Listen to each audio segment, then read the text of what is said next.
Uh, Hello, everyone. You all can call your friends. We will begin in some time uh, at 6 8.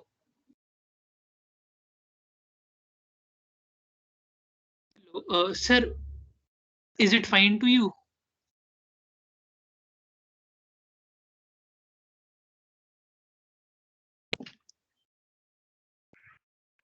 Hello, Kshitij. He's saying to. Sir, okay. Sir, I think Samar sir is not on call. He was telling you people to call him. Okay, okay. We Yeah. are doing it. Okay.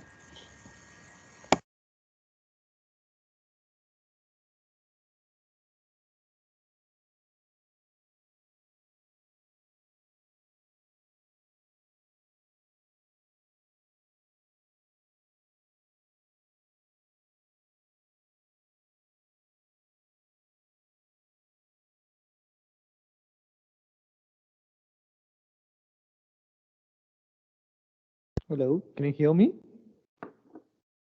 Yes, sir. You are audible.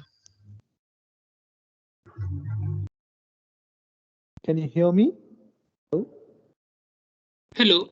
Yes, sir. Yes, sir, you are audible. You are Okay. audible. Okay, great. Let me share my screen. So, so today we shall discuss on the topic of VAPT, which we call as Vulnerability Assessment and Penetration Testing. So before starting this, we shall solve the CTF machines. Then you'll understand why I'm introducing this particular topic, because this will be the major skill set.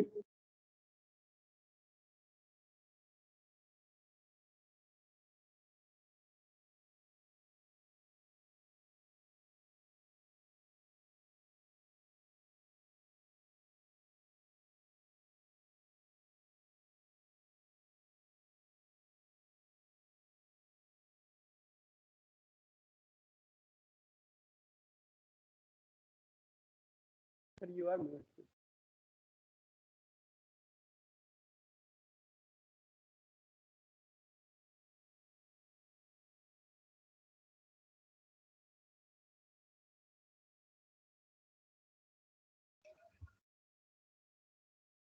Sir, you are on mute. Oh, sorry. Okay. Today we are starting with a session of VAPT, that is Vulnerability Assessment and Penetration Testing. So this is the major skill set which is required for entering into industry. The beginning skill set this is considered. You can say it as like a bridge course also. Before starting this topic, I'll just show you how to solve few machines, which we call it as CTF, capture the flag. What company people, how do they do recruitment? I've shown in you in the previous class itself, the previous session itself, solving a CTF machines. Now two more machines I'll show you so that you'll get to know what are the exact skill sets. Then I can explain you what is VAPT. So the machines will be solved by our cybersecurity engineer called Bharat. Bharat, I can think you can take over the session. So if you have any doubts, you can ask me. I am already, even I'll be in the session itself. So we'll even write the commands in the notepad also. For each command, there will be an explanation given also. Just stay focused and just ask if you have, don't hesitate to ask any doubts. Yes, guys, can you hear my voice? Yes. Yes, sir. You are audible. Okay. Okay, today we'll be solving two machines. One is a easy machine and one is a hard machine. Uh, one machine is of Linux and another machine is of Android. These are first I'll tell you what a machine is actually. These are nothing but an operating system itself. You can see this machine here. Whenever you boot it, you can run it in VMware or VirtualBox as you run any other OS. And whenever you boot it, you can see it asks you for a login. Now, what your ultimate goal is, you have to access this machine using any of the services like FTP, SSH, any of the services. Or if you know the credentials, you can directly access this machine by entering the credentials here. Now, let me try some credentials. You can see login is incorrect. So your ultimate goal is to access this machine. So for this we'll be using Kali Linux. Let me show you how you can what is the procedure for penetration testing or hacking into the such machines? Sir, can you maximize the tabs? Yes. Thank you. Okay, this is the Kali Linux operating system. I'll explain the approach for hacking into this system from starting.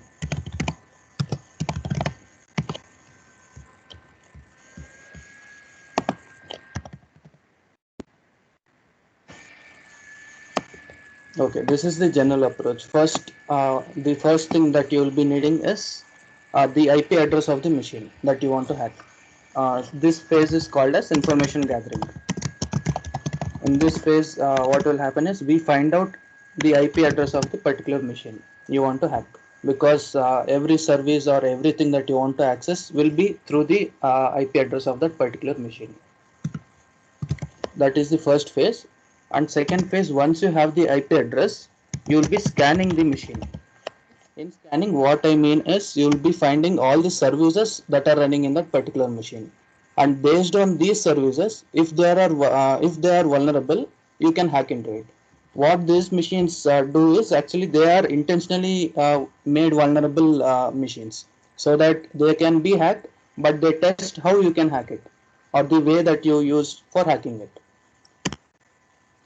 This is the second phase. In this phase, you'll be finding out the services, and once you know the services, you will be exploiting them based on the service version. Actually, you'll be going through the CVE details, all this website, and you'll be finding exploit for it. If there is already an exploit, you can use that exploit in Kali Linux frameworks, and you can directly exploit it. Else, you will have to write your own script for it. And once you exploit it, the next phase is called as maintaining access. Once you exploit it, what happens, you won't have the access to that system always. So what you need to do, you need to install a backdoor or any such application so that you have access to that machine everywhere, all the time. This is called as maintaining access. And once everything is done, you will have to clear your tracks. Suppose you install a backdoor in this phase in maintaining access. In that backdoor, you will be specifying the IP address of your system. So all those traces should be cleared once the task is done. So this is the last phase. You will be clearing any traces if they are present. So these are the 5 basic phases that you need to follow before you try hacking into any machine. These machines are called as born to root or boot to root machines, because once you power on the machine, it directly asks you the login credentials. And there are other type of challenges called as CTF challenges, where you will have like challenges like find the location based on the IP address, or decrypt this particular hash, all these things. So let us start with hacking this first machine. This is a machine called as MHZ. Let me show you from first how you can hack into a machine. I'll increase the size of this terminal. Okay, the first step is called as net discover. You would have seen this in Sunset machine also. What this does is it finds out the IP address of all the systems that are present in your network. That is, it pings each and every system in your network, and if it replies, you get to know this machine is alive. And we have this IP address 104. This is the IP address of the machine we are searching for. I will copy down this IP address, and let me write down every command here.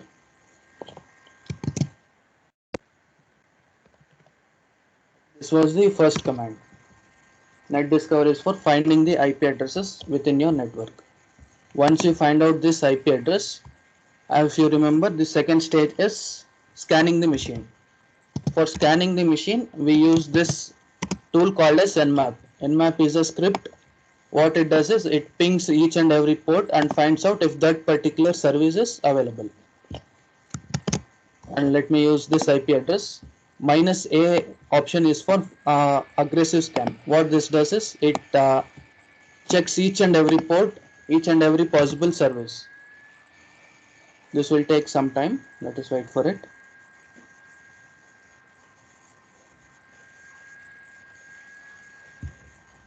Okay, we can see some services discovered. Okay, we see port 22 is open, and in port 22 we generally have this service called as SSH. So do you have idea what is SSH? Anyone?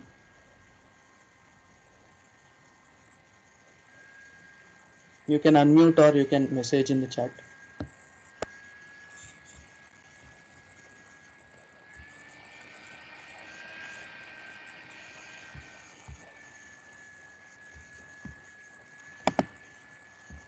You can also raise your hand and speak.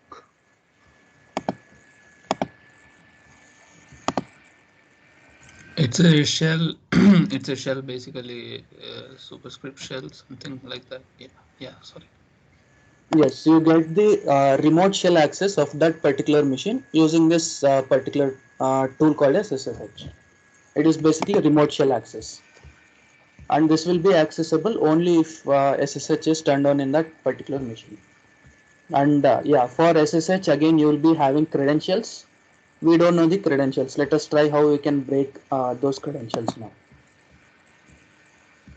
Okay, when we try Excuse me, accessing, sir. yes, Sir, can you please repeat the SSH part? I didn't get it. SSH is nothing but you get the remote shell access of that system using this particular service. It is just like a login kind of a thing. SSH is just a protocol, right? No, SSH is not a protocol. TCP is a protocol. SSH is a service. Okay. Yeah. And we have SSH on this machine, and we also have HTTP on this machine. Okay, using HTTP, what this HTTP is basically, it is a web server running on that machine. And how you can access a website, web server is using a website. Let me go to this particular IP with this port 80. Let us see what is present in that website.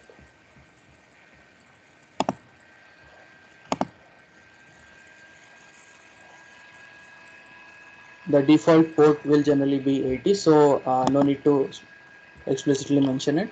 I'll just copy the IP address here. Yeah, you see this Apache server running. This is the default Apache page.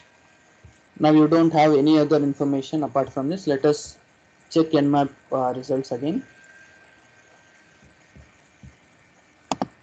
Okay, you have SSH open, but for SSH it will be asking you for credentials, and you have one HTTP server open, but there is no much information in it. It is just the Apache 2 web page.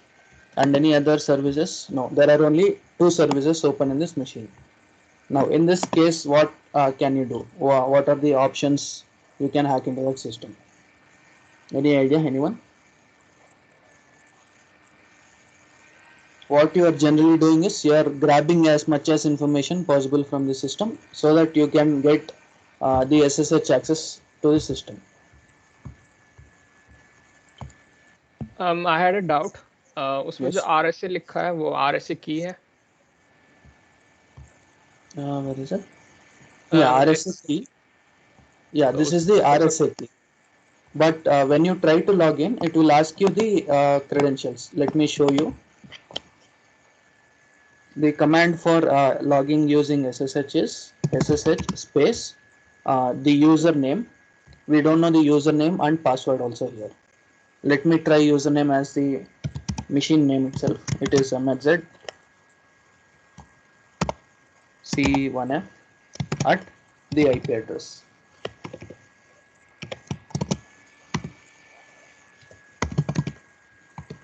You can see it is asking the password now, but I don't know the password, so I'll close this connection.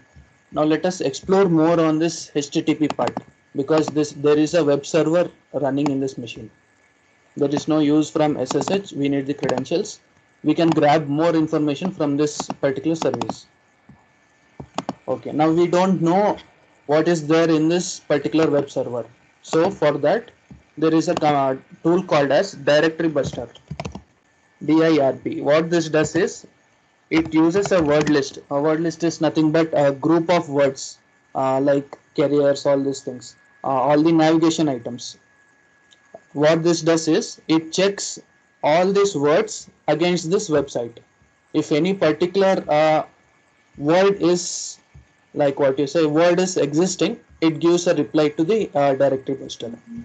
If you go to any normal website, you have a navigation bar, right? Like careers, services, all those things. So if you click on that particular page, it takes you to that page. But you don't know what pages exist only here. So the reason you are using directory buster is to find out what all pages are existing in this particular web server. The command for directory buster is dirb space the IP address.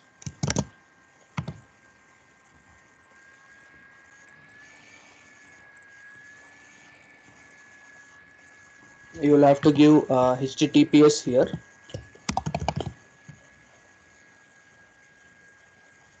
Or just HTTP. Yeah, you can see this.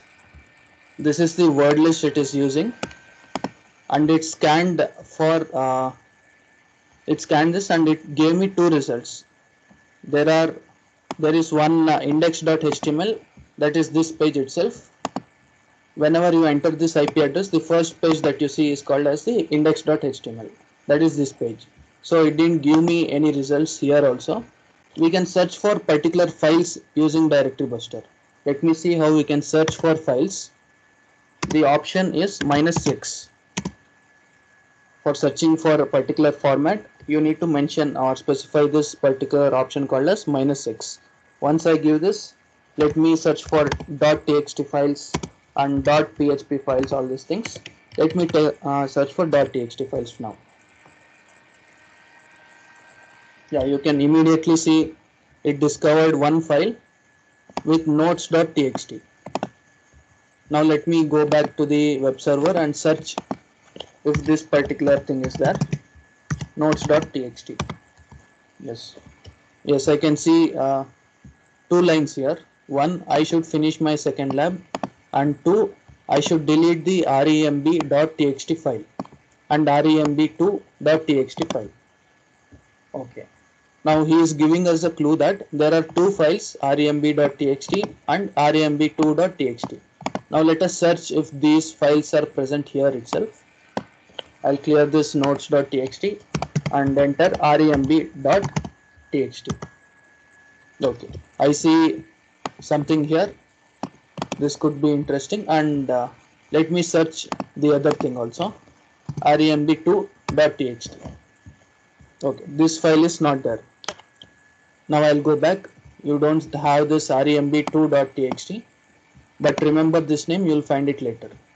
If you have any doubts, please stop me then and there, because this is a long machine. This is remb2.txt, and you see there is no file. It tells us not found. Let me go back to remb.txt. You can see two words here. Why didn't remb.txt show up in directory buster? What directory buster does is it generally has a word list. If that particular word is not there in a word list, it does not tell us that. REMB is not a common word. In word list, generally they put all those common words. REMB wasn't there in directory buster's word list, so it didn't tell us that. Clear? And sir, before that, like when we did not put -x dot txt, then it will not show the txt files No, it will not show the or txt any other. files. No, it won't show the txt files. -x is for checking for extensions. If you don't give -x, it just searches files without any extension.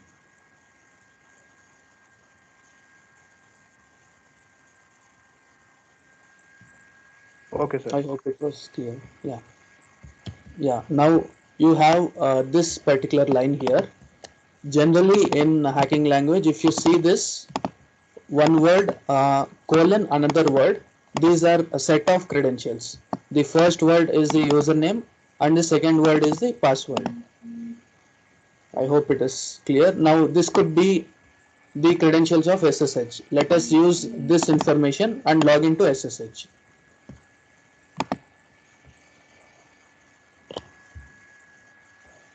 The command is ssh space. You could see this username. I'll copy this. It is first stage. The username is first stage, and password is flag it if you can 1234. Let me use these credentials and try if I can access it.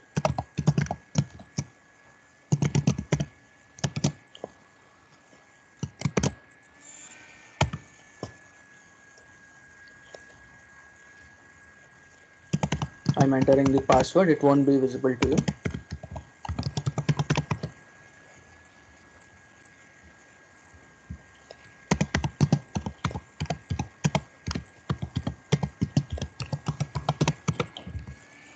Yes, you can see it successfully logged us in, and you can see the system details here also. Memory it is using, all these details. Now let me go back to this actual machine and try these credentials. The username was first stage and the password was flag it if you can 1234. Yes, this was the screen that you saw there also. Now let me enter IPA. This will give us the IP address. You can see 1.104. This was the IP address we discovered and we hacked into. But this machine is not yet done. What access you got now is just the user access. The main thing you need to get is the root access. How do you check that? If I give the command who am I, it will tell us the username. This was the username we logged in, and you are not a root still. You can try other commands. pwd is command for giving us the present working directory, and everything you work is under this directory. You are under home and this is your username.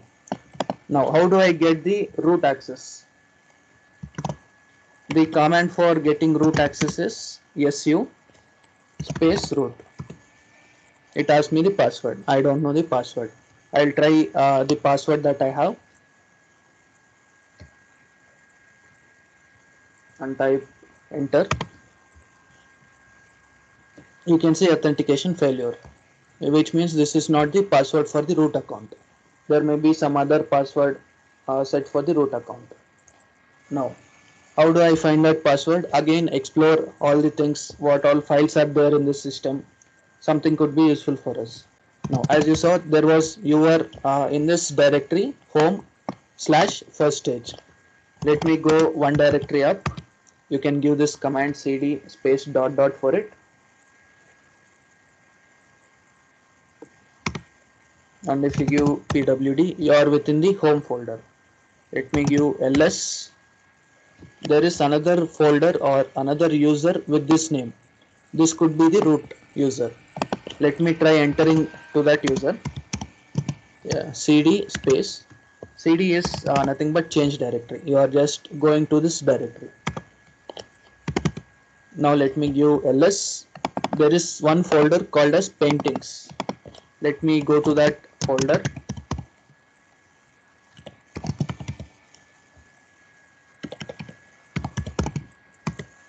Let me give ls, check the files.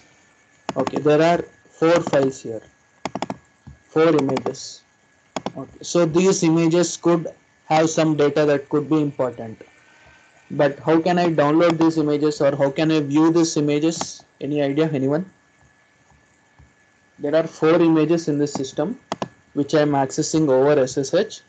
How can I get the access to these pictures?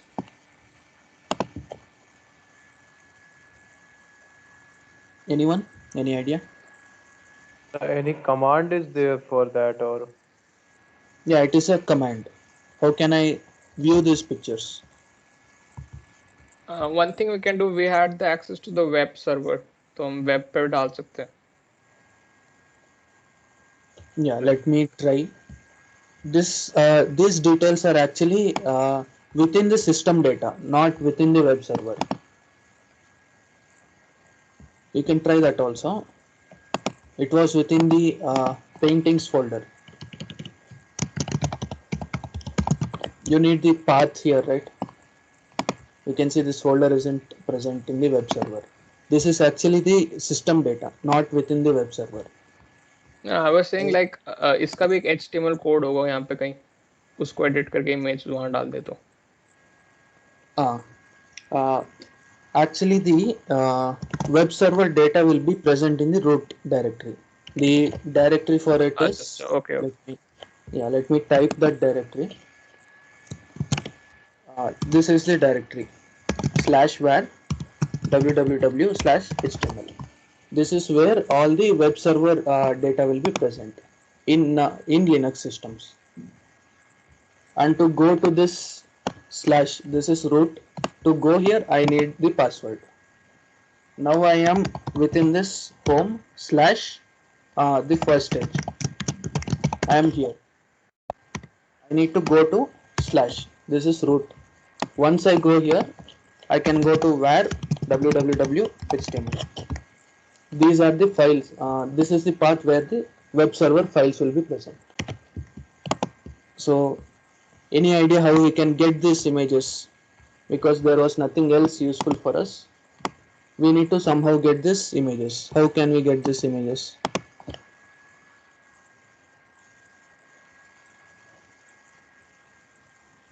We can't directly open or view these images because we are not in the actual system. We are communicating through some remote system using the SSH. So the command for this, if you have any doubt, you can directly go to Google. You can just type how to download files over SSH.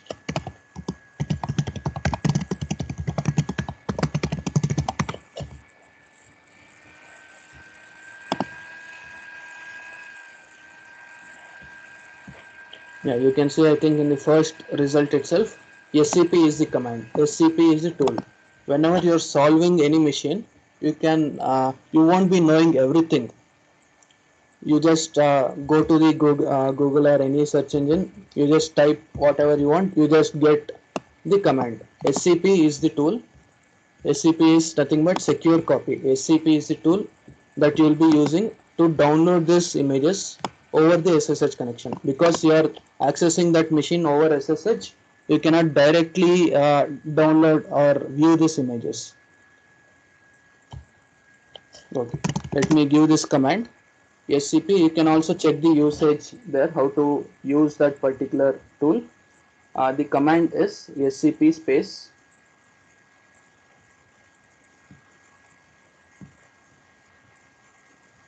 the username, that was first stage, at the IP address, and after this I need to give the path after a colon. The path was /home /mhz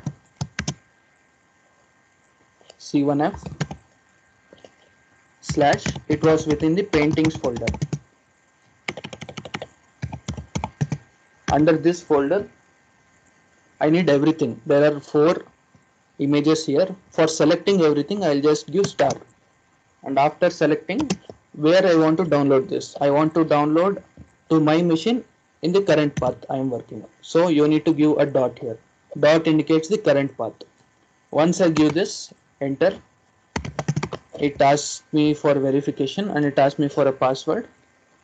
Password is same.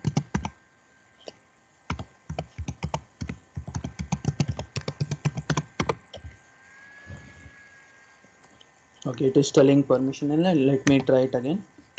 Maybe I entered the password wrong.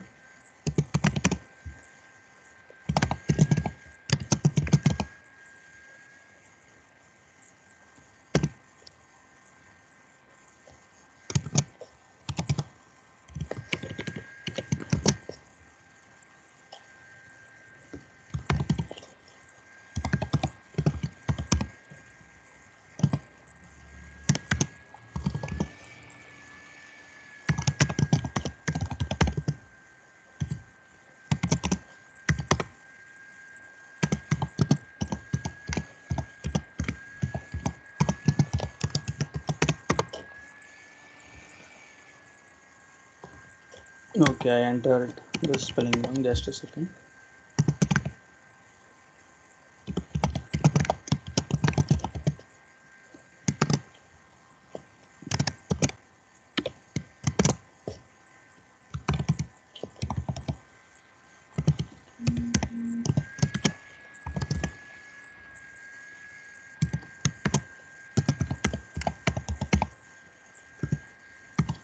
slash star and dot. Okay, now let me enter the password.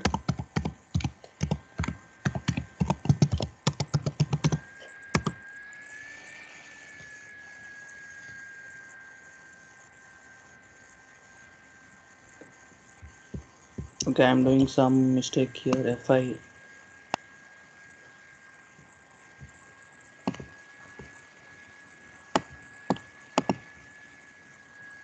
okay, let me cross check the path.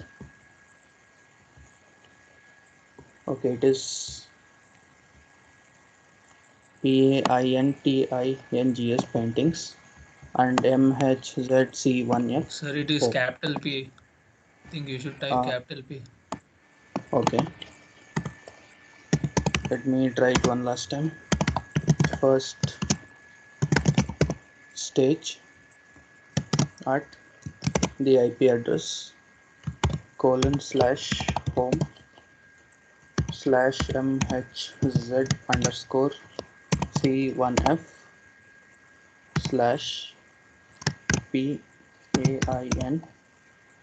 /PAINTINGS /star to dot. I hope it works now. Flag it if you can. 1 2 3 4. Okay, I guess we need to create a folder. 1 second. Let me open it in a new tab itself. First, let me create a directory first.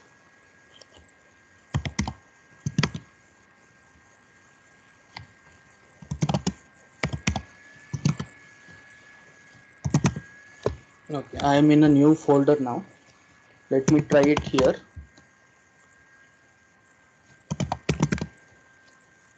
First underscore stage at the IP address :/home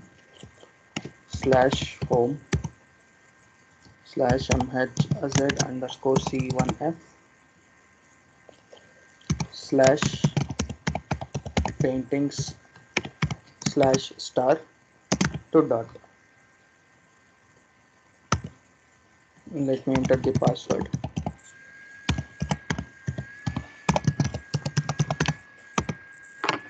Yes, now we have downloaded these 4 images. Now let us see what is there within this. I can directly go to File Explorer. We didn't have this option within the SSH, so we couldn't use that. Let me go to the File Explorer. Let me go to root, and we created this folder. Now these are the 4 images that were there within that system. Let me open each image. We see some historic images within this. Okay, now from images you can see the images are in front of you. From these images, what data can you derive? Anyone, any idea? How can you get information from images? Some text might be hidden Yes, in the exactly. form. How do you check? How do you check that? Where will be the text hidden?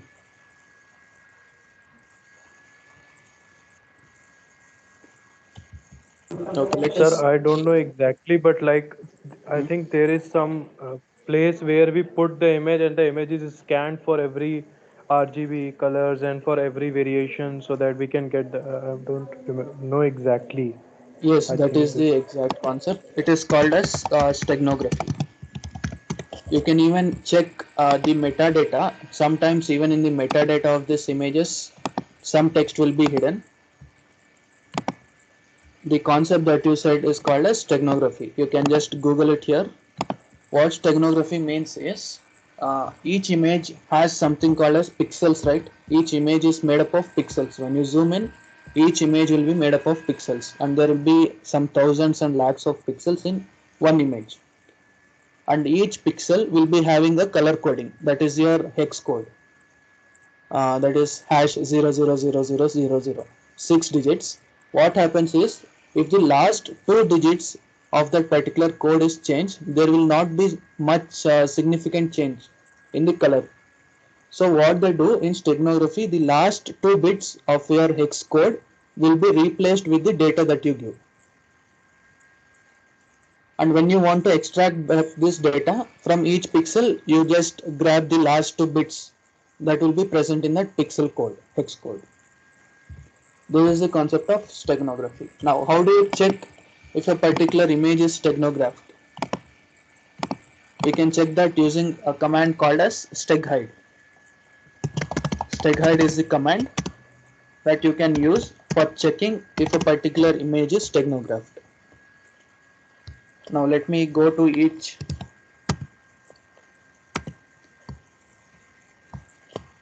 photo and let me check if that particular image is steganographed and if we can get any data from that particular image. Okay, it is telling me steghide is not installed.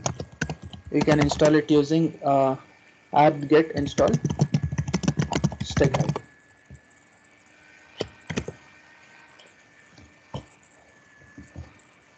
So this is the approach you generally go through while hacking into a machine. You won't be knowing everything. You can just Google it. Even in CTFs, you will be having the access to internet. You can Google each topic and you can try hacking into the systems. Okay, now let me check if steghide is installed. Yes, it is installed. And these are the options that you can use. If you want to embed any file, you need to use this option. If you want to extract the data, you need to use this option. And -- info is to check if a particular image is steganographed. You can go through all these options later. I'll just explain how to grab that data now.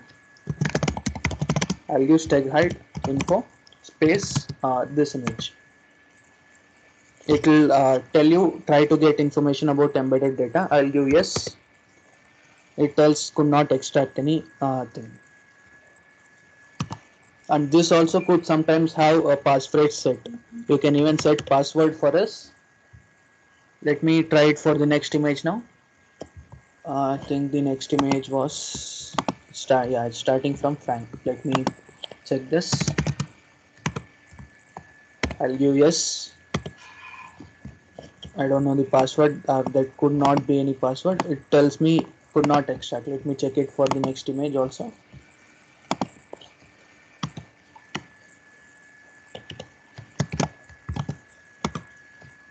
I'll give yes, I want to extract the data. Even this, there is no luck. Let me try the last one. I'll give yes. Yes, immediately after giving yes, you can see there was an embedded file named remb2.txt. Now, this was the file he first told us in the web server. This is how CTFs are set, basically. Now, how to extract this file from this image? This file was embedded within this image spinningthewool.jpg. Let me go back to that image. Yes, this is the actual image. Could you identify any data hidden in this just by looking this image? No, you can't. You can't identify any data just by looking this image. So this was the tool, but this file was actually embedded within that image. Now, as I said, for extracting that file within that image, you have that particular option called as -- extract. Let me give that and extract this file. The command is steghide space extract space -sf. sf is the stego file, the file that is steganographed, and I have to give this name, the spinning the wool, and I'll press enter. It doesn't have a passphrase, and I'll click enter. You can see wrote extracted data to this file. Now it will be this file will be created within this directory itself. When you give ls, you can see this file here, remb2.txt. Now let me first check what type of a file is this, because even extensions could be confusing. In Windows, if you click on the extensions, it basically changes, but in Linux it is not like that. I can give a JPG file as txt file in Linux. To check the actual file type, I'll use this command called as file space the file name. When I click enter, it tells me yes, it is a text file only. It is ASCII text. Now, for reading a text file, the command is cat space rmb2.txt. Yes, here you have the final credentials. This could be the root credentials. We saw the username mz. This could be the root user, and this is the password of him. Let me copy this. Let me go back to the SSH cell. This was it, and the command for it was su root, or the username. The root username was this mz space c1f. I'll give this. It will ask me for a password. Let me try pasting that. Yeah, now you can see even the machine name changes here. Initially, when I booted using Kali Linux, it was Kali at Kali, the username at the machine name. Now it changed to mhz c1f at this. This is the root username and this is the machine name. And I am within this paintings directory. Now let me give ls. Now you can see all these 4 files. Now I am within the root user privileges of this particular machine. Whatever I do here will actually change in this machine also, the actual machine, this machine. Now let me go back. I still don't have the root access. I need to enter the credentials. Let me go to cd dot dot. Let me check where I am. I am within this particular user. For the root user, I need to go to slash. Let me go to slash ls. Now these are the files of that root that file system. All these are the files I said. Now let me show you that var directory. Let me go to cd var ls. There are 3 things. www. Let me go to www, and in this you have html. cd html. Now ls. Yes, these are the files that were present in the web server. The index.html was the default page of Apache web server. Notes.txt and remb.txt were the 2 files we accessed in this browser within the web server. Now let me go back and let me switch. For switching to root user, sudo su. Let me enter the password. Yes, your ultimate goal of hacking into a machine is getting this hash here. Once you get this hash, you are the root user. I hope this machine was little long and little confusing, but I hope you understood it right. Any doubts in this machine?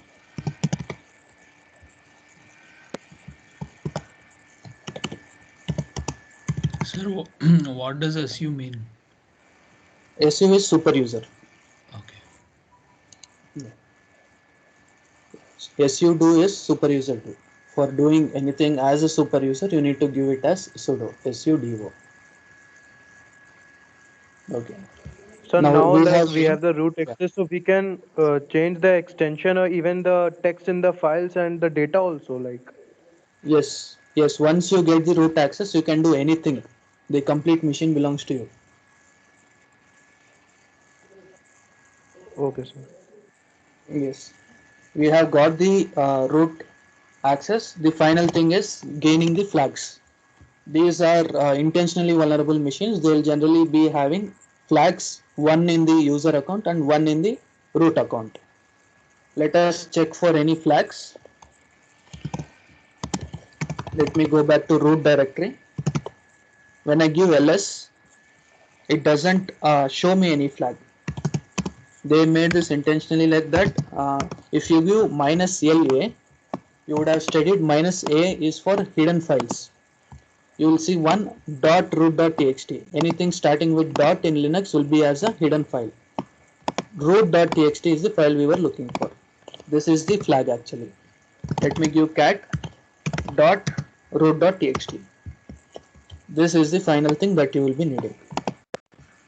It has the message, well done, you have successfully got the root flag. They generally give some random text here, and you will have to copy down that text and paste it in the web browser. That will clear this particular challenge. This is how CTF machines will be there. Any doubts in this particular mission? You can ask me now.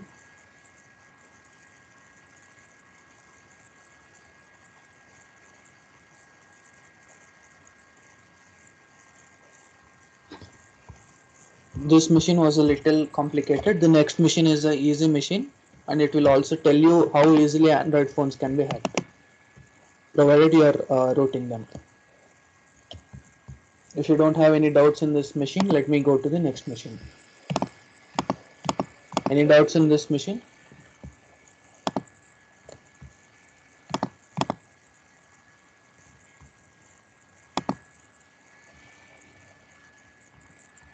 Okay, I hope there are no doubts. Let me power off this machine, and the second machine is a little easy. Let me show you how easily Android can be hacked. Next machine is an Android machine.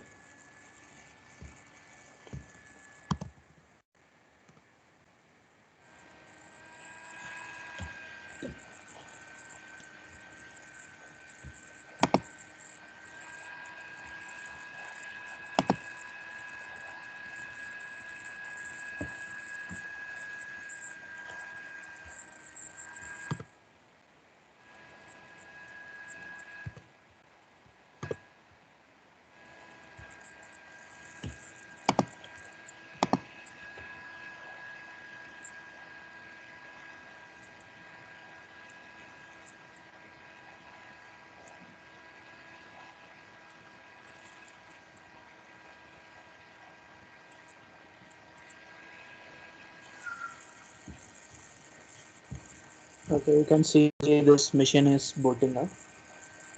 This will be same as how you use it in your phone. It is an image of the Android OS. Now let us see how we can hack into any Android phone once it is rooted. That is why they say you should never root Android phones. Once you root it, there are particular services which I'll be showing now. Those services will be created. Okay, it is booted. Now let me go back to Kali Linux. What was the first command? How to find out the IP address? Anyone?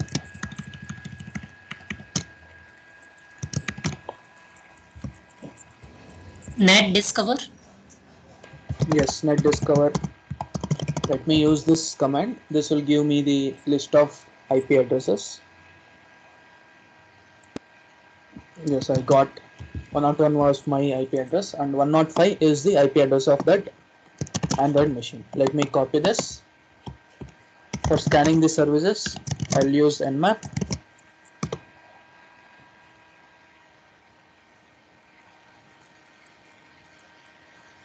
Based on the services also, you can sometimes detect the OS. Like for Linux machine, it will be generally SSH, FTP, all these services. For an Android machine, it will be ADB, all the services. ADB was the service I was talking about. ADB is nothing but Android debug bridge. Whenever you flash a ROM or whenever you try rooting a Android phone, you will have to do it using this ADB itself. Even if you are good in Android development, you can even execute your Android Studio programs using ADB wirelessly. ADB was the service I was talking about. Once you have ADB access, you can directly hack into that system. Let me show you how it is done. It is just two simple commands. Using ADB, you can directly hack into that system.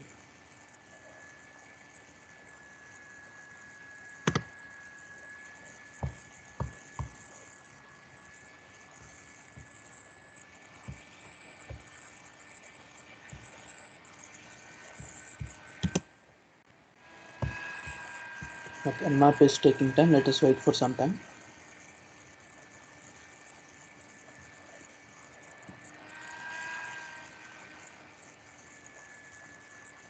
This is how even in the real life hacking is done. You can use Kali Linux, and what we did, NetDiscover, Nmap, all these things can be done for live servers also. But the problem is you shouldn't do this without taking the permission of them. The process is same. Okay, we got the Nmap results. Let me go to the top. Okay, it directly told me ADB is available over this particular port 5555. Now, the command for accessing the shell using ADB is ADB connect space the IP address.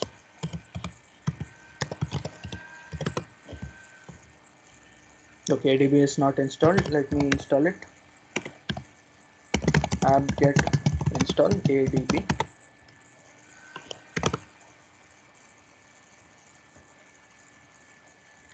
That's all. This is a very simple command. ADB connect the IP address. Once you do that, you can directly gain the shell access of it. Let me show you.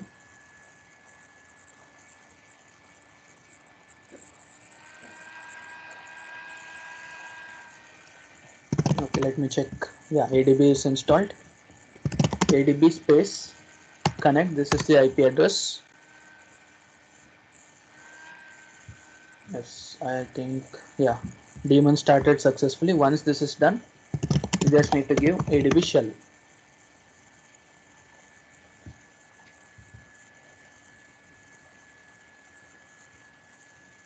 Let me check it.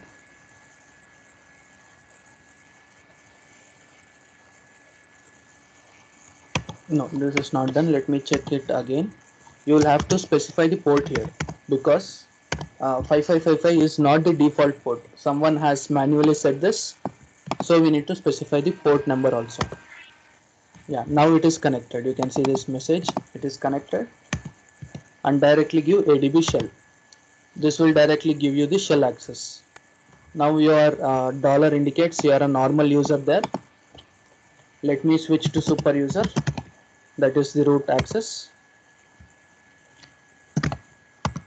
Yes, just SU will give me the root access. This is how this is done. Now let me show you if there are any files. These are all the files that are present there. Let me go to storage. CD storage will give me that. ls. Okay, this is the primary memory. All the files should be present within this. If you go to files in your file manager, these are the basic things: download, alarms, Android. All these files are within this folder. So this is how you hack into an Android device if the ADB is open. The command is just ADB connect the IP address and ADB shell. That's it. Any doubts? I had a doubt कि Yes. जब आपने shell access करा था Android का, उसके बाद Linux command क्यों use करा? मतलब एंड्रॉइड का कमांड नहीं होना चाहिए कुछ? Android is basically Linux. तो अच्छा, Yes. You can interact with Android using Linux commands. Android is part of Linux. Okay. Yes. Even Mac is also Linux. The backend, the complete command line it uses is Linux. Any other doubts? Like, is it possible to hack Android without booting it if it is not booted? Like, What we did now was from an image. I mean, from an image of this virtual box.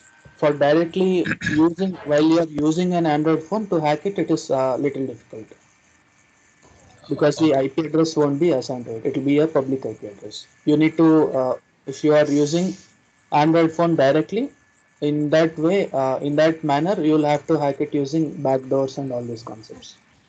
Okay. That is why they say not to install third-party applications. If from some application, you can directly be hacked if you install that application.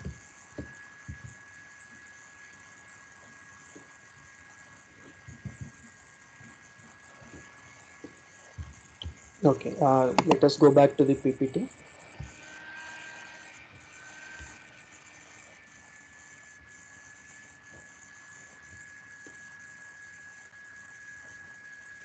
Okay, let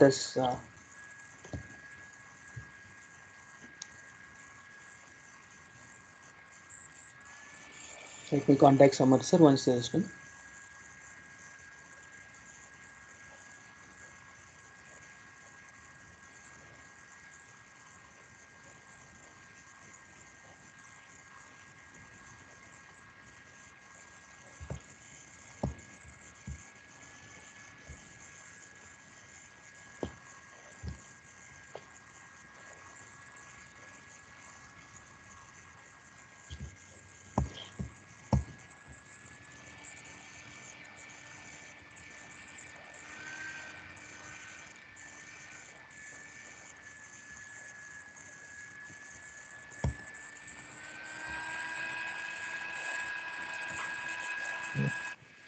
So you people have any doubts regarding CTF itself, or shall we move on to the this one presentation part?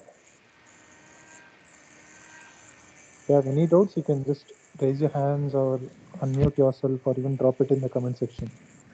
So was your that Android already rooted? Was your Android already rooted? Yes, this was rooted.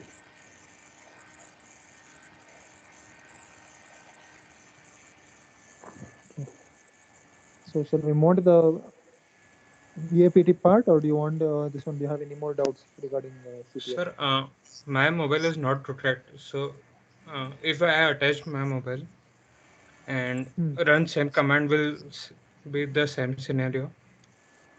If it is not rooted, it won't. So Thank your you, sir. phone has to be rooted.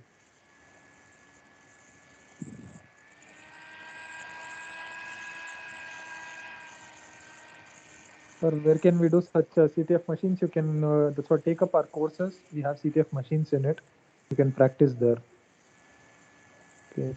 Another one is Piyush Kumar is how IP addresses of machine to be hacked will be accessible. Again, that's what this is particularly we have shown. This is a local host which we have created in our system. If you want to practice the same kind of systems, you can just go to our website, take up our course. In that, there is only CTF machines itself. We have done the courses showing that how to solve CTF machines itself. So this is exactly like a cyber security. So the most of you might have thought like that's what now you might have understood the definition of hacking. It's not coding, scripting, and manipulating. It's not like breaking passwords, stealing credentials only. That is just a part. So you have to be expert with this particular thing, solving machines. How to install Linux in Windows VM? There is a you're asking Linux or Windows because there is nothing such called Windows VM. There is only one VM.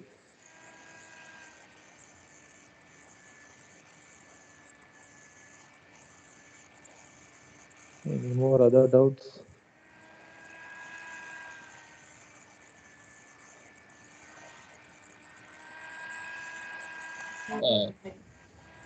Sir, in the first scenario, like when you are hacking into the like Machines. any system, yeah, machine. Once again,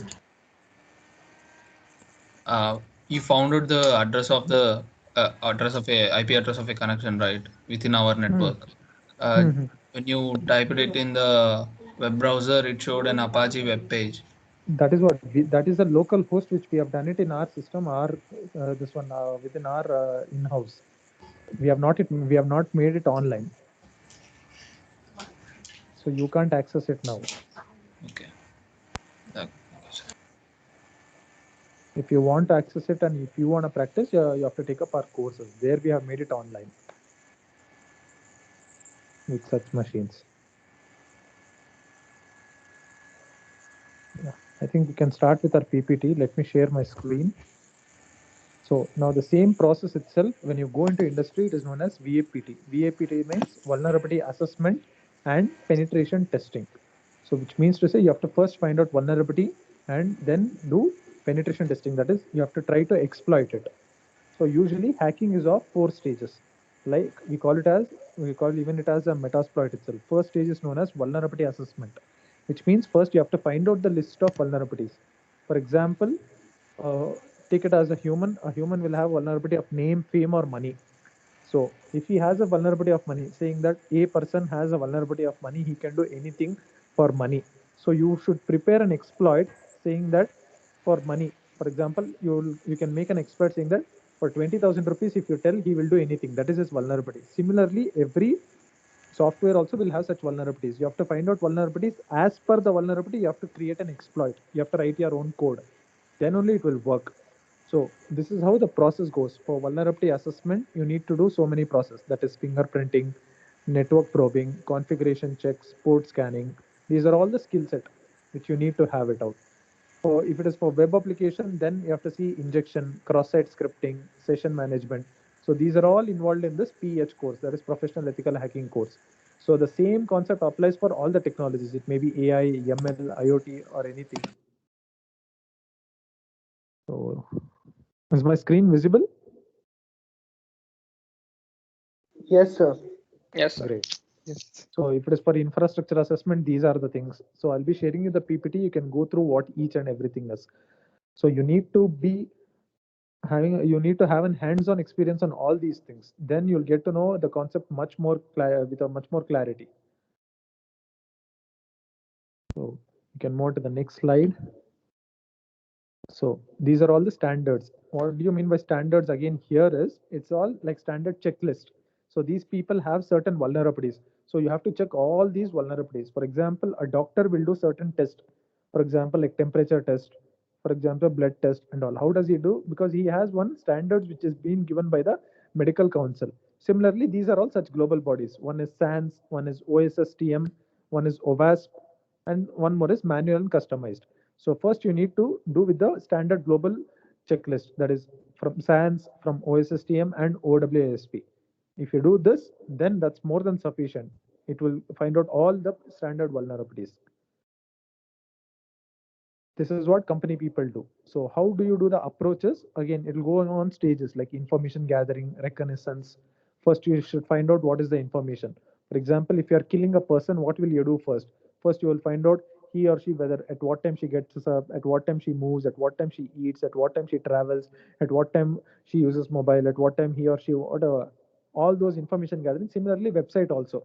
You should find out under which technology it is being developed, front end, back end, which programming language it is being used, which is the domain which is being purchased, is it GoDaddy or other things, what is the server it is using, is it DigitalOcean or whatever it is. Like this, you have to find out as much as information. As much as information, if you find out, then you can know how to kill a person. Similarly, then you can know how to find out the vulnerability. So these are all the list of vulnerabilities discovering. Then you need to exploit it. Now here also there are two ways of doing it. One is destructive and one more is non-destructive. Destructive is when you're doing it, you can shut down the whole website at a time. But certain companies, they will not prefer it because they want it, like Amazon and all, they cannot go down for a whole half day or one day, not even 1 hour. So at that time, those such companies which are operating for 24 hours, like e-commerce sites, they go for non-destructive penetration testing, which means certain part of the testing where at what time, certain time, the traffic is low. So certain time they will be testing it out. Then other time they won't do it out. Then they will give the report. This is how it goes. You can move to the next slide. So these are the special things which we do in our company while testing for any website or anything. First is we report out the standard vulnerabilities which is present in the global. Is that vulnerability is present in that particular software? Then we try high risk level, that is on CVE scores. So nowadays, even if you find small bugs, that is not a big thing because every company knows every website has such small bugs. That is not an issue. But you should find out some critical bugs, which means CVE scores should be critical. If you go and press that vulnerability in CV website, it should come as critical. Such things are taken up seriously. Then you should give solution, that is medium or prescribed there. Then post solution, again, how you should prevent such things. How will you do that? By giving training, consultancy or support. So this is what we carry out. This is nothing but a cybersecurity company which does it for any other MNCs. So you can go on to the next slide. That is, now we find out vulnerability assessment. Next comes the penetration testing, which involves like methods and the process. Process means standard protocol, what to take, how to take. You cannot directly test it on a website. You should take some permissions, at what time you need to do. You cannot do it on every time, like these things. Can go on to the next slide. So these are all the tools which we use. We use certain open source tools, certain licensed tools. For example, these are at the left side, it's all the tool name. Right side, it's all the description. So you can go through the PPT when I share it out. So these are all the testing methods. These are all the standard vulnerabilities. If you know to test all these vulnerabilities, think you can crack up to 10 lakhs package very easily. You should know all these things. So these are the things which has been taught in our courses. So then you need to do something out of box approaches. So which you'll only get to know, that is finding out 0-day vulnerabilities. As I said yesterday, 0-day vulnerabilities is which is not at all available even in CVE websites. That is CVE details. So this is how VAPT goes on. So this is the chart which we do it. First we do planning, reporting, then we try attacking. So these are all the reports which we give it out. We give a flow chart to them, what needs to be carried out. We set the protocols. We call it as SOPs, standard operating procedures. So here also we can do in two ways. That is, one is known as external test, external and internal. Now external also there are three types. Now what do you mean by external is if a company outsource cybersecurity testing to another company. For example, Infosys cybersecurity is taken care by KPMG. Then it is known as external test. Internal test is if, for example, Microsoft, they don't outsource their security testing to others. They do it in-house. Then it is known as internal test. So in external also, there are three types: black box, white box, and gray box. Black box means they will only give URL. They will not at all give any other details. Then you have to try hacking it out to the root level. That is black box. White box means they will give all the credentials like user ID, admin control, everything they give. Then you have to test inside it. So gray boxes, you should do both the things, black as well as white, without taking the credentials and also with taking credentials. That is, internal test is, it's just like cyber forensics, like monitoring which employee does what, is there any other end user, all these things. So this is the difference between external and internal test. So these are all the phases which we call like footprinting, port scanning, then mapping. This is how it goes, enumeration. These are all the attack phases. This is no more or nothing but a theory phase, which we use it for like manager people. We explain it to manager people. Since you are technical people, you can understand once you read this automatically, because we have shown it to you in CTF stage, CTF machines, how to solve it out. You have even the recording, you can go through this. We have followed the same procedure while solving the machines. So you can go to the next slide. Finally, so these are all these will be the deliverables. After doing it out, we give a tabular summary, we give the scope and constraints, we give a strategy to deal with it. Because later when they are developing it out, we should say to their developers, don't do the same mistakes. Then we should suggest them certain tools for it. Then we should give a mitigation complete report. So this is VAPT, and this is nothing but a cyber security professional who does it. That is the reason they are paid high level of salary. So I think we have come to the concluding part of our session. If you have any doubts, now you can go on asking me.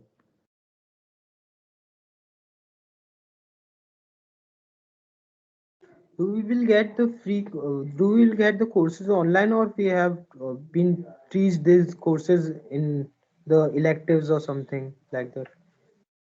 No, you can take it in our online website itself. All these are all online itself.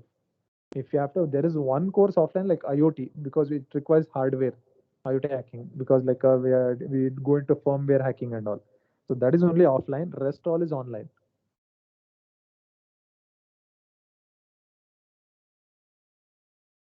Okay, sir.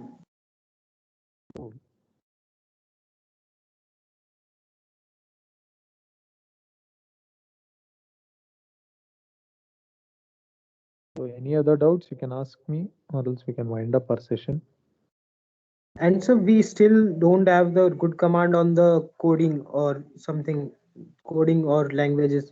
So if we will join this camp now, then we will suffer now. Otherwise, So I understood your point. You are asking, suppose if we are not good at coding, if we join your course, will it be helpful? Is that your question? yes, sir. Yes, because basically you will get to know, at least because most of them they don't know in which programming language they can learn it out. They will have a lot of confusion. After taking PH, that is Professional Ethical Hacking course, you'll get to know, oh, which programming language I need to concentrate on, which scripting I need to concentrate on. Then we have certain other courses also. PH is just a basic course. After this, we have bug bounty course, we have Android hacking course, we have web application hacking course. So you can go on to whichever technology which you are interested into.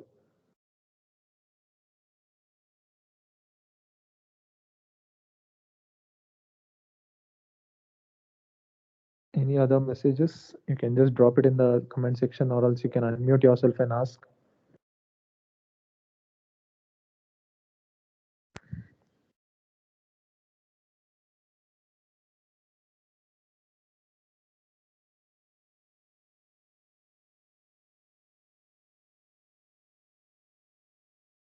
Cool.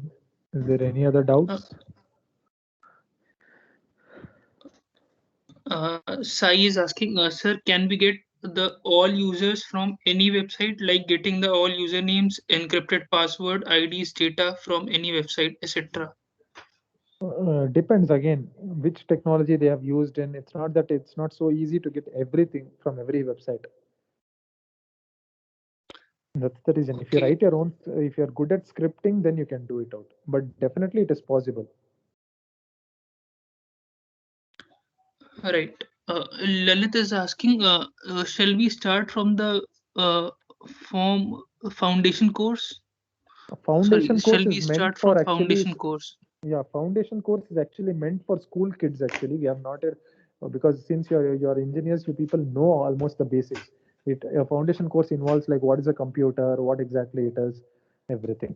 Foundation and as well as performer course. That's the reason I directly suggested you to take a PEH course, that is Professional Ethical Hacking course.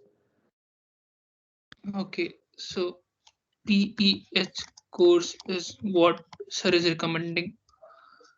Yes. I'll be sharing you the link also. No worries on that. Manish is asking how to install Linux in Windows 10. That's what you can use VMware or VirtualBox. Again, that also will be covered in the Professional Ethical Hacking course itself. Completely from scratch. How to install it, how to install VM, how to install Kali Linux, everything. For CTF, is there any prerequisite such as any coding language? If you are a beginner, that is the reason PH itself is a prerequisite course. If you don't know anything, you can join PH. So after PH, we have something called bug bounty. There is what you require something like a prerequisites of some, like Python scripting or Linux shell scripting like that. So for PH, you don't require anything. If you do PH, you'll get to know how to solve the existing machines. Then you can know, you'll be prepared yourself. You can prepare yourself to concentrate on which language you can go on to. Any popular and from basic CTF for practice? I don't see any popular. I mean, there are a lot of certification courses. Again, it will be costing you. Like EC Council also has LPT, License Penetration Tester, but nothing compared to our affordability. There is no other websites which will offer you so much. Because even if you go to Udemy or Coursera, anywhere, they will not show you how to solve this one machine, CTF machines. They will maximum show you only some workshop contents, that is Kali Linux tools. But how to solve CTF machines, it requires analytical thinking, it requires some basic skill sets. That is what is being given you in a course called PEH, Professional Ethical Hacking course. I'm just not promoting my course, but I'm telling you the fact. But definitely, if you are very much, if you know what exactly if you have already a skill set, I would suggest you to go with SANS courses itself, SANS courses. But don't go to EC Council, because that is just a multiple choice course, end of the day exam. But SANS, if you crack it, that's a leading global body institution where that has a great reputation. Okay, so these certifications matter, right? The kind of certifications you get after course, Yes, it these matters. kind of certification, exactly. Even after, if you have SANS, it's not that you will be getting whatever job you like. They will again give you testing. But whatever they give you testing, you would have been more qualified because you would have done more in SANS. No one can match up SANS standards. That is the reason. End of the day, you have to solve machines, you have to find out bugs itself. Then only you'll be recruited. Right. So in total, this PEH is a complete package of 4 to 6 courses that covers almost all the Not like things 4 to 6 related to. courses. It is like, yeah, for around 17 modules we have introduced, like cryptography, like wireless, everything on different because whatever is required to build a technology, on every stage we have shown the cybersecurity picture in it with the machines. Then you can, that will be helpful.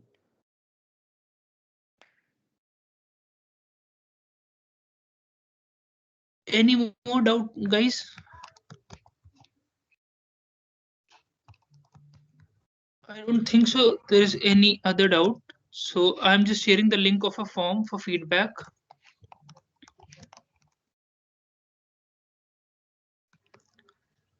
So that we can improve in future sessions.